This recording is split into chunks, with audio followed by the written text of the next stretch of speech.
This is what happens when the fourth turning meets fifth generation warfare.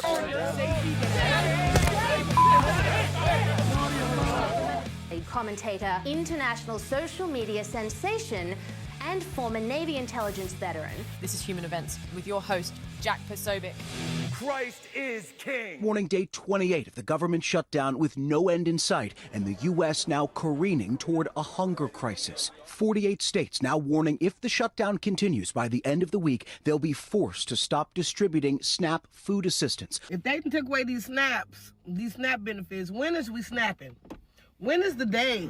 Because don't have me going in the grocery store and y'all loading up your carts with groceries, running out, and I'm at the register. I'm running too. I mean, shutdowns are terrible. And of course, there will be, families that are going to suffer. We take that responsibility very seriously.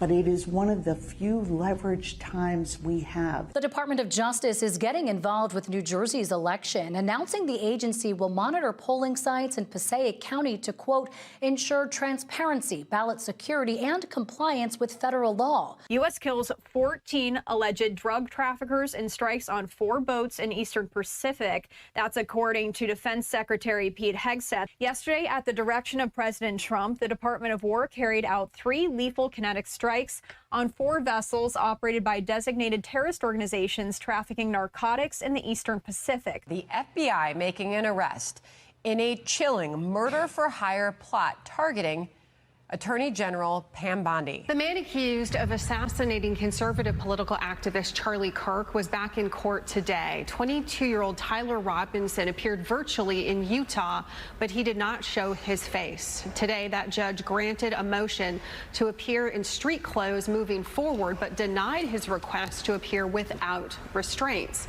The judge said that there were some safety concerns, and also the charges against him are very, very serious. All right, Jack Posobiec, here we are live, Human Events Daily, Real America's Voice. We are here today is October 28th, 2025, Anno Domini. Well, folks, as you know, we've been covering the murder of Charlie Kirk since literally the very moment that it happened here on Human Events Daily. I was live the day that Charlie was shot. Go back and watch the episode. I haven't gone back and watched that episode. I don't know that I will. Or any of the episodes that we did, in those days. But we've done it. We've done it. We've been doing it every day. We're here. And in this case, we have an update. We have an update on the Tyler Robinson trial. Now, this comes from the lawyers here at the courtroom in Tyler Robinson's case that are working for him, and that's fine. He's got his lawyers. He'll have his day in court. But here's something that's not fine. And I understand that they are advocating for their client, but this goes beyond that. In the 4th Judicial District Court of Provo for the County of Utah, State of Utah, the defendants replied to sheriff's response to motion to appear at all in-person proceedings in civilian clothing without restraints and memorandum in support. Okay, so these are the lawyers, Catherine Nestor, Richard Novak, Michael Burt, and Stacy Visser. They came in and, if you read the headline, it said, okay, it's just, he just doesn't want to be in, he wants to be in person. He doesn't want to be in the prison, so he wants to travel over there for the in-person proceedings, pre-trial, and he wants to be in civilian clothing, okay? He wants to be in civilian clothing, all right. But then when you scroll way, way, way down in the filing, what do we find?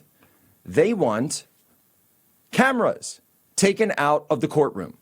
They want cameras out of the courtroom in the Charlie Kirk murder case. They don't want any, what they call electronic media coverage. Electronic media coverage? Listen to this. The court should limit media coverage or video and photographic coverage at the least, so defendant's physical appearance is no longer the subject of interest and he has some chance of securing a fair and impartial jury. So they're now trying to say that showing the defendant is prejudicial to just showing him as a defendant. So what they're doing here is they're trying to play games with the case, play games with all of this, and get to the point where, and now listen to this, they want television cameras to not be allowed in the courtroom of the criminal case, or where television news crews are, quote unquote, turned loose on those eager to obtain fame or fortune concerning a pending guys, no. This is absolutely incorrect. This is the wrong way to do this. I understand what they're saying. And I'm going to be fair here. I'm going to be absolutely fair. As someone who, look, Charlie was a friend of mine, very good friend of mine. I would not be able to be on the jury in this case, right? Because I am directly impacted by the crime at question here. So I would not be allowed to be on the jury. The same reason that family members are not allowed to be on juries. But that being said, I do want there to be a fair trial. I really do. And the fair trial does not change because you see a picture of Tyler Robinson.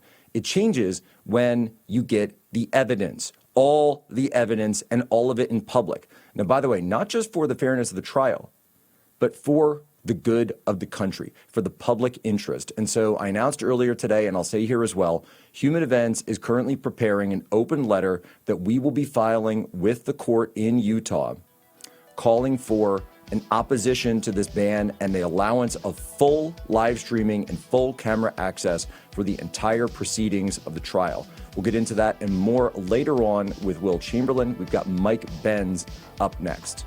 Ladies and gentlemen, the public has a right to know. We'll be right back. Jack Posobiec, Human Events Daily.